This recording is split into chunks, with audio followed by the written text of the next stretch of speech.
आपका वापस स्वागत है। मैं Vivek Bindra, founder and CEO बड़ा बिजनेस.com। आज मेरे चैनल पे एक और powerful story, complete case study देने वाला हूं। 10 बिजनेस लेसन दूंगा। एक 10,000 करोड़ की कंपनी से गरीब आदमी अरबपति कैसे बन सकता है। क्या वो बन सकता है? हाँ, बन सकता है। आज की स्टोरी है एपीएल अपोलो स्टील ट्यूब की। APL Apollo steel tube 10,000 crore के नजदीक पहुंच चुका है टर्नओवर। अपनी मार्केट के अंदर भयंकर मोनोपोली, 2 मिलियन मीट्रिक टन का माल बना भी रहे हैं और बेच भी रहे हैं। छोटा सा था संजय गुप्ता, जो कि चेयरमैन है आज इस कंपनी के, और अपने ही ख्यालों में खोया रहता था। पिता ने कंपनी चालू करी बिहार के अंदर छोटे से गांव में, कंप्लीटली लॉस मेकिंग। लेकिन पहली स्ट्रैटेजी क्या है? करेज, कन्विक्शन एंड कॉन्फिडेंस। ये जब आदमी के अंदर स्ट्रांग होता है तो वो कुछ भी कर सकता है। शुरुआत यहीं से होगी। जब आपके पास कुछ भी नहीं है तो अंदर करेज होना चाहिए, कॉन्फिडेंस होना चाहिए, कन्विक्शन होना चाहिए। मैं कुछ करके दिखाऊंगा। अचानक एक दिन फरीदाबाद में जिस प्लांट से ये 500 टन का माल लेते थे, उसके साथ बैठ के छोले भटूरे खा रहे थे।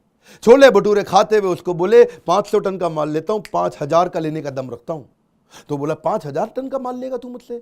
बोला, लूंगा, लेकिन एक शर्त है, पैसे अभी नहीं दूंगा, रेट कम से कम दूंगा। पैसे माल बेचते बेचते दे दूंगा, अभी दे सकता हूं लेकिन बाद में दे दूंगा। और सामने वाले का चेहरा देख के पड़ रहे थे उसको, और वो मन में सोच रहा था 5,000 टन, 5,000 टन, 5,000 टन माल बिक जाएगा। करेज, कॉन्फिडेंस, कन्विक्शन। जेब में पैसे नहीं, सामने वाले को कहानी सुनाई कि 5-10 गुना माल ले रहा हूं तेरे से, मैं रेट कम लगा, पैसे थोड़े दिन में दे ही रहा हूं। इन्होंने उत्साह में माल ले लिया, उसके बाद जान लगा करके उसको बेच भी दिया। इमेजिन करिए, एक आदमी की जेब में पैसा नहीं, 10 गुना माल सस्ते रेट पर उठा करके ले आया। ये वो व्यक्ति है जिसने 50 करोड़ की कंपनी को 10,000 करोड़ बनाया। धंधा तो उनका बढ़ने लगा, 3 लाख टन माल बनाने लग गए। बहुत होता है 3 लाख टन माल, लेकिन ये क्या इंटरनेशनल एक्सपोजर चाहते थे। सोच बहुत बड़ी थी। कौन सा पॉइंट है? करेज, कन्विक्शन, कॉन्फिडेंस। ये दुनिया भर में जाने लगे। जर्मनी निकल गए, कहते हैं वहां जाके प्लांट देख के आऊंगा, वहां क्या हो रहा है, दुनिया में नंबर 1 क्या कर रहा है, मैं उससे अच्छा कैसे कर सकता हूं। वहां जाके इन्होंने देखा कि कुछ ऐसे भी ऑर्गेनाइजेशंस हैं जो 20 लाख टन माल बना रहे हैं। मैं 3 लाख टन बना रहा हूं, वो 2 मिलियन टन, 20 लाख टन बना रहे हैं। ये देख करके सोचने लगे, यार ये 20 लाख टन बना रहे हैं, अगर ये पॉसिबल है तो मैं भी कर लेता हूं।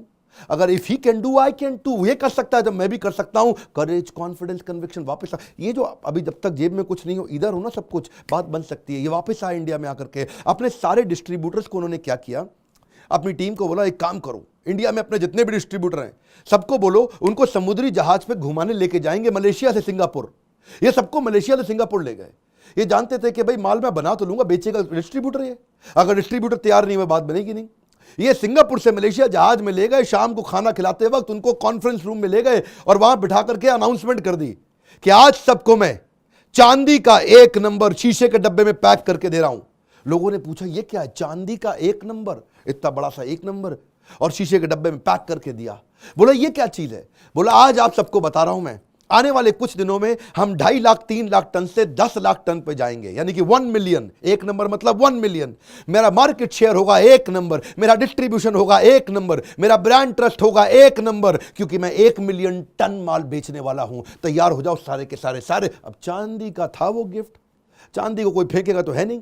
सारे डिस्ट्रीब्यूटर, रिटेलर ने जाकर दुकान में सजा दिया, 1 नंबर, 1 नंबर, 1 नंबर। सब रोज देख रहे, सबके खून में आ गया, 1 मिलियन माल बेचेंगे। उसके तरह से इन्होंने अपनी मैन्युफैक्चरिंग टीम को भी तैयार किया, सेल्स डिस्ट्रीब्यूशन को भी तैयार किया। कहानी बड़ी जबरदस्त थी। करेज, कॉन्फिडेंस एंड कन्विक्शन। आज 1 मिलियन नहीं, आज 2 मिलियन टन माल बेच रहे हैं। इस समय 20 लाख टन बेचने वाली दुनिया के टॉप 5 स्टील मैन्युफैक्चरिंग कंपनी में इंडिया का तो नंबर 1 है ही। दूसरी स्ट्रैटेजी अपनाई, इनोवेशन 80-20 रूल। ये सबको काम आएगा। इनोवेशन 80-20 रूल क्या है?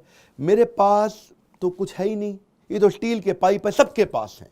और स्टील के पाइप होते हैं, एक जैसे होते हैं। कमोडिटी मार्केट है, कमोडिटी मार्केट में रेट मैं नहीं तय करता, बाजार तय करता है। बाजार के भाव पे सोना बिकता है, बाजार के भाव पे लोहा बिकता है, बाजार के भाव पे गेहूं बिकता है, बाजार के भाव पे चावल बिकता है। ये तो क्या कमोडिटी मार्केट है, मेरा रेट नहीं है, बाजार का रेट है। मैं ऐसा क्या करूं कि मार्केट में आगे निकलूं? इसको बोलते हैं इनोवेशन 80-20 रूल। ये क्या कहते हैं? अगर मेरे पास 10 आइटम है तो 2 आइटम यानी कि 20% ऐसी बना दो जो किसी के पास नहीं हो। उस 2 के चक्कर में कस्टमर मेरे पास आएगा, बाकी 8 भी लेके जाएगा। मेरी बात समझ आ रही है? देखिए, पहले जो होता ना, जो स्टील पाइप हुआ करता था, वो थोड़ा ना ऐसा बिल्कुल बनाना शेप में होता था, उसमें कुछ कर्व होता था, उसमें स्ट्रेटनेस नहीं होती थी। वो थोड़ा एक बो की तरह होता, तीर कमान वाला होता है ना, बो की तरह होता था। अब अगर गड्ढे के अंदर बोरिंग करना है किसान को खेती करने के लिए, गड्ढे में पाइप डालोगे, पाइप अगर टेढ़ा घुमा हुआ है अंदर जाएगा ही नहीं। लोगों को बड़ी दिक्कत आती थी। ये इनोवेशन लेकर के आए। इन्होंने क्या किया, मैंने बताया ना आपको, इंटरनेशनल एक्सपोजर है जी, करेज, कन्विक्शन, कॉन्फिडेंस। ये जापान गए, वहां से जापानीज रोलिंग मिल लेकर के आए। जिससे पाइप को उन्होंने स्ट्रेट बना दिया। फिनिशिंग उसकी बहुत जबरदस्त, एजेस उसके अंदर है ही नहीं, निशान उसमें आते नहीं, रेडीमेड बिल्कुल क्लीन, स्मूथनेस बड़ी जबरदस्त, आपको धोने साफ करने की जरूरत ही नहीं पड़ने वाली। कस्टमर का दिमाग हिल गया, बोलो सीधी पाइप बना दिया, क्यों? जापानीज रोलिंग मिल लेकर के आए। उससे क्या हुआ, इनका धंधा बढ़ा 3 गुना, उसी मशीन से 3 गुना तेल बना रहे और 3 गुना ज्यादा प्रॉफिटेबल हो गया। कस्टमर रिपीट आने लगा। क्यों? हर चीज में बार बार सोचे इनोवेशन कैसे लाऊं, इनोवेशन कैसे लाऊं, इनोवेशन कैसे लाऊं। और तीसरी स्ट्रैटेजी बना दी कि इनोवेटिव प्रोडक्ट से नई मार्केट क्रिएट करूंगा, जिसको बोलते हैं मार्केट क्रिएशन स्ट्रैटेजी। देखिए, आज तक स्टील पाइप क्यों यूज होता था? केवल वाटर फ्लो के लिए, पानी फ्लो कराने के लिए स्टील पाइप का इस्तेमाल होता था। उसके लिए तो पीवीसी पाइप भी होता था, लेकिन उन्होंने पीवीसी पाइप पर कस्टमर को शिफ्ट ही नहीं होने दिया। इन्होंने क्या किया, बोला खाली पानी के लिए स्टील पाइप बनाऊंगा, बात बनेगी नहीं, उसकी मार्केट साइज छोटी है, नई मार्केट क्रिएट करता हूं। स्टील से गोल्ड स्टील पाइप क्यों बनाऊं?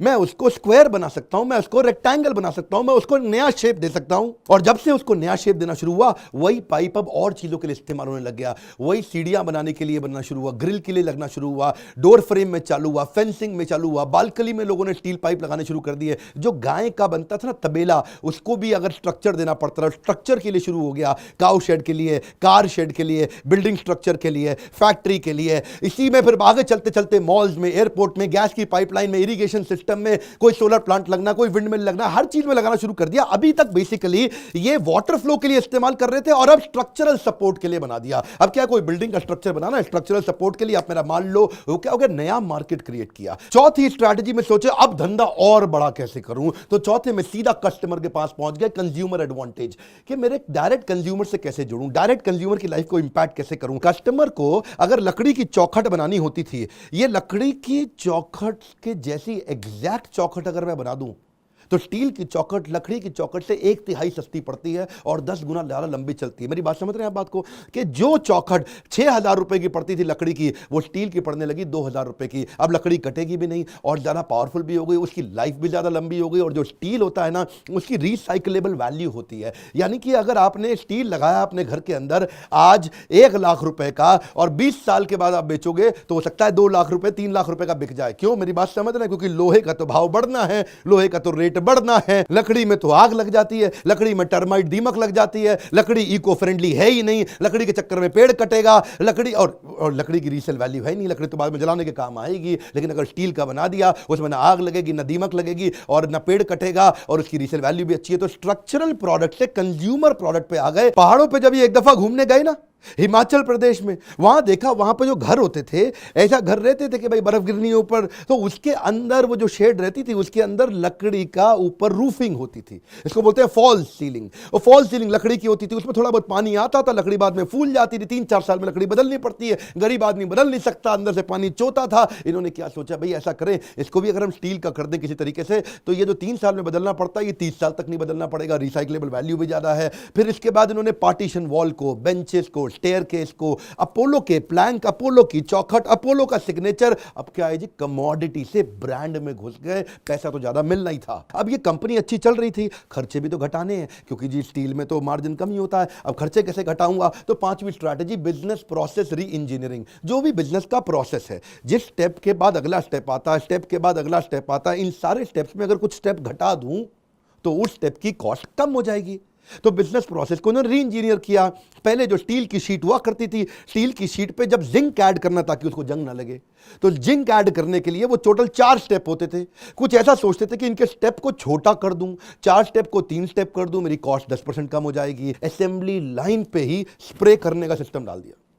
असेंबली लाइन पे ही प्रोडक्ट के ऊपर ऐसा स्प्रे कर दूं कि वहीं जिंक लग जाए। उससे क्या होगा जी, फिर से स्टेप कम हुआ, स्टेप कम हुआ तो मेरी कॉस्ट कम हुई, बहुत तेजी से चला, उससे स्पीड भी आ गई, तो टाइम, एनर्जी, मनी तीनों बच गया। अब क्या है जी, प्राइस कॉस्टिंग को कम करना है ना, तभी तो मार्जिन आएगा। अच्छा, थोड़ा गियर शिफ्ट करूं, बीच में आपको फिर से याद दिला देता हूं, ये सारे पॉइंट बड़े पावरफुल हैं। अब जो बता रहा हूं उसको बोलते हैं कंज्यूमर रेलेवेंस। कंज्यूमर रेलेवेंस पे पूरी दुनिया चल रही है कि सबसे रेलेवेंट चीज कस्टमर के लिए क्या है। यहां पे इन्होंने क्या किया, अपनी छठी स्ट्रैटेजी है customized fit versus forced fit. 2 प्रकार के साइजेस थे, customized sizes versus forced sizes. वो जो रेक्टेंगुलर और स्क्वायर पाइप बनते थे ना, वो सारे पाइप में पाइप एक जैसे ही बनते थे, और किसी में दम नहीं था फैक्ट्री के अंदर कि हर कस्टमर के हिसाब से कस्टमाइज तरीके से बना दे। ये नई टेक्नोलॉजी लेके आया, इसको बोलते हैं डायरेक्ट फॉर्मिंग टेक्नोलॉजी। बोले जो कस्टमर को चाहिए मैं वही कैसे बना के दूं, ये सोचो, ये सोचो। उसको चाहिए अगर 99 इंच का तो 99 इंच दूं, 100 इंच नहीं दूं मैं उसको, क्योंकि 1 इंच फालतू देने के कारण उसका टाइम भी लगता है, उसकी लेबर भी लगती है, उसके बाद उसको कटिंग भी करनी पड़ती है, उसका वेस्टेज भी हो जाता है। जैसे ना एशियन पेंट्स एक बारी एक ऐड लेके आया था, मेरे वाला पिंक, मेरे वाला पिंक। क्या था उन दिनों ना, वो एक गोली होती थी, पिगमेंट होता था कलर का।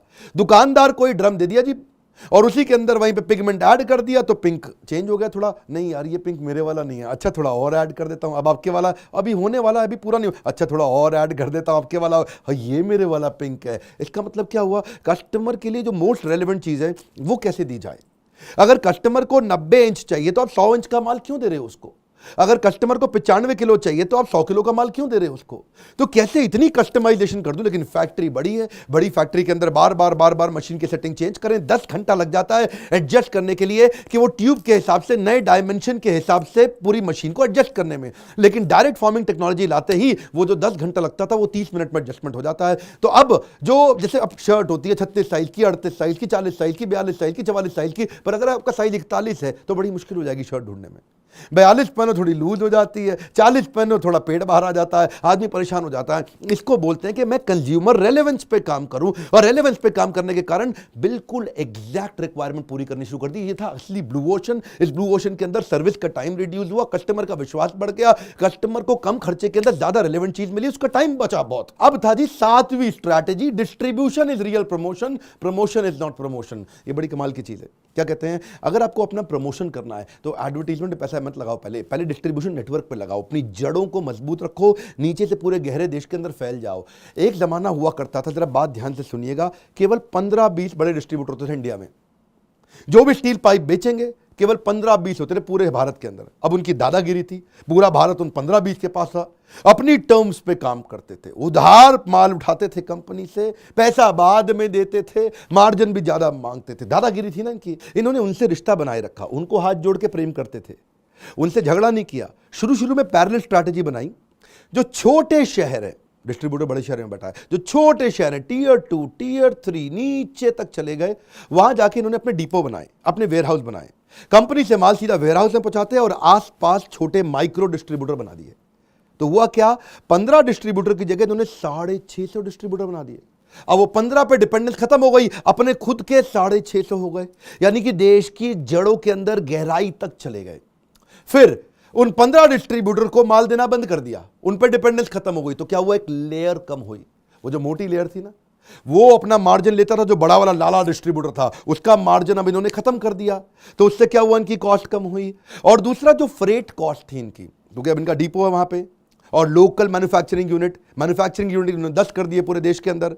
अब इनकी प्रेजेंस ज्यादा है, 10 जगह से जब माल जा रहा है तो पास के डिपो पे पहुंच जाता था। उससे इनकी फ्रेट कॉस्ट 2000 रुपए टन से 1000 रुपए टन हो गई। अब डिस्ट्रीब्यूटर जब बढ़ेंगे तो रिटेलर भी बढ़ेंगे, तो 20,000 रिटेलर हो गए, और साथ साथ एक्सपोर्ट चालू किया। 20 कंट्रीज में एक्सपोर्ट भी करते हैं। डिस्ट्रीब्यूटर रिटेलर का विशेष ध्यान रखते हैं, जो भी इनकी मदद करता है उनको दुनिया भर में क्रूज में घुमाए लेके जाते हैं, एक्सपेंसिव से एक्सपेंसिव उनको हॉलीडे देते हैं। और जब क्रूज में घुमाए लेके जाएंगे तो कोई जैनी होगा, कोई बनिया होगा, कोई मारवाड़ी होगा, वो वेजिटेरियन होगा, तो थाई कंट्री के अंदर, मलेशियन कंट्री के अंदर, किसी भी कंट्री के अंदर उनको किसी को समोसा चाहिए, किसी को ढोकला चाहिए, किसी को खाकरा पापड़ा, सब कुछ जिसको जैसा खाना चाहिए उसको वैसा खाना मिलेगा। क्यों, किचन ऑन व्हील्स। ये साथ में हवाई जहाज के अंदर, क्रूज के अंदर अपने किचन एस्टैब्लिश कर। डिस्ट्रीब्यूटर इतना खुश होता था, है जी क्या बात कर रहे हो, है हम लोग तो जैनी है, हमारा भी खाना मिलेगा बिना प्याज लहसुन का खाना। वो बड़े खुश होकर इनके साथ खाते थे। वो कहते हैं यार अलग ही आदमी है, डिस्ट्रीब्यूटर का इतना ध्यान रखते हैं। इसके कारण इनका एक्सपेंशन तो हुआ, लेकिन अब क्या है, अब इन्होंने देखा पूरे देश में मैं फैल चुका हूं, पूरी दुनिया में मैं फैल चुका हूं, अब मैं करूंगा एडवर्टीजमेंट। आज तक नहीं किया था एडवर्टीजमेंट, आज तक चुप थे, बिना एडवर्टीजमेंट के जा रहे थे, बिना एडवर्टीजमेंट के फैल रहे थे। डिस्ट्रीब्यूटर रिटेलर 20,000 बना लिया, लेकिन चुपचाप थे। एड टीवी पे आते ही तो किसी को मालूम ही नहीं था। इसकी थी ये इनकी 8वीं स्ट्रैटेजी, जिसको बोलते हैं capability of lead consumption before lead generation. यानी कि क्या मतलब हुआ, पहले लीड मत जनरेट करो, एडवर्टीजमेंट मत करो, क्योंकि अगर लीड जनरेट कर दी एडवर्टीजमेंट करने से, लोगों ने बोला मेरे को APL अपोलो स्टील ट्यूब दो, लेकिन अगर आप वहां पे है ही नहीं, अगर आप वो लीड कंज्यूम ही नहीं कर सकते उस शहर में, फॉर एग्जांपल बिहार के छपरा में अगर इनका रिटेलर नहीं बैठा और उसको एपीएल अपोलो कस्टमर को समझ में आ जाए तो वो लेने जाएगा, लेकिन लेके किसका आ जाएगा, टाटा का ले आएगा, जिंदल का ले आएगा, सूर्या का ले आएगा, प्रकाश का। तो वो फिर जो है ना, इन्होंने कहा तब तक ऐड नहीं करूंगा टीवी पे। मेरी बात को समझना, थोड़े काम की बात है, ये फ्री में मिल रही है आपको, जबरदस्त केस स्टडी है ये। तब तक एडवर्टीजमेंट मत करो जब तक हर एड की लीड को आप कंज्यूम करने लायक नहीं बन जाते।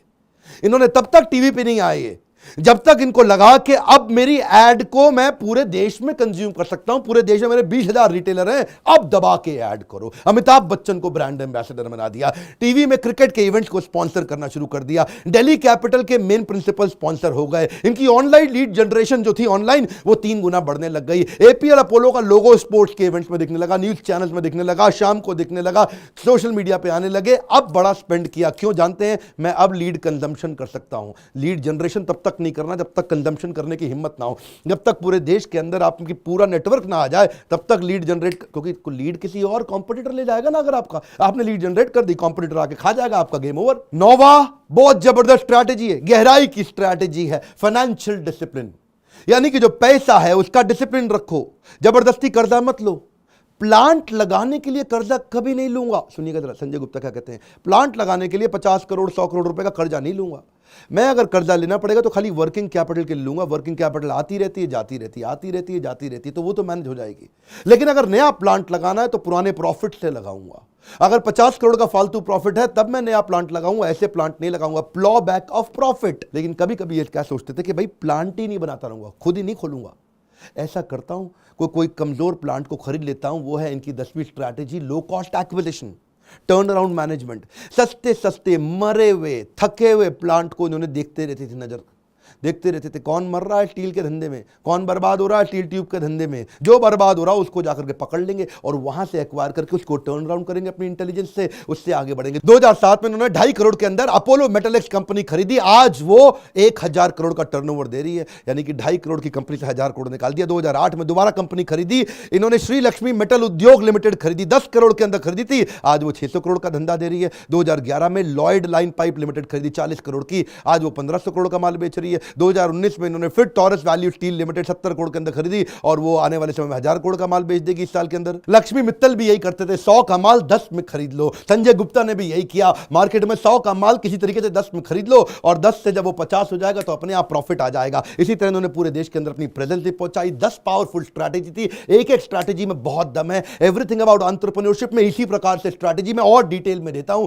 प्राइवेट वीडियोस अगर आप देखना चाहते हैं, इस तरह के और बिजनेस ओरिएंटेड वीडियोस देखना चाहते हैं, एवरीथिंग अबाउट एंटरप्रेन्योरशिप के बारे में पता लगाइए। ये वो कोर्स है जो दुनिया का सबसे अफोर्डेबल कोर्स, सबसे कम पैसों के अंदर आपको बिजनेस कोर में सिखाता हूं। यही मेरी सुपर स्पेशलिटी है कि लोगों को एक टर्न अराउंड दे सके एक बिजनेस के अंदर। कई सारे लॉस मेकिंग कंपनी को अब तक मैं प्रॉफिट मेकिंग बना चुका हूं। शुरू में टाइम लगता है, अब तो आप मुझे कोई भी धंधा पकड़ा दो, बता दूंगा उसको कैसे उसको टर्न अराउंड कर सकते हैं। इतने बिजनेस को डिटेल में समझ चुका हूं। आप पता लगाइए, फोन करिए बोर्ड लाइन नंबर पे, अपने बुद्धि पे पैसा लगाइए। Come on come on. 10,000 crore की कंपनी खड़ी करने वाले मिस्टर संजय गुप्ता से अगर आप पर्सनली मिलना चाहते हैं ना, तो अगले इवेंट में मुंबई मेरे साथ आ रहे हैं, वो आके आपको पर्सनली और डिटेल में लेसन सिखाएंगे। इस वीडियो में ना बहुत वैल्यू है, इसमें 10 पावरफुल वो स्ट्रैटेजी है तो 10,000 करोड़ का बिजनेस देंगी। इसको ज्यादा से ज्यादा शेयर करिए, मैक्सिमम शेयर दीजिए, उन लोगों को शेयर करिए जिनको हो सकता है फायदा हो जाए, जो बिजनेस कर रहे हैं या करने वाले हैं।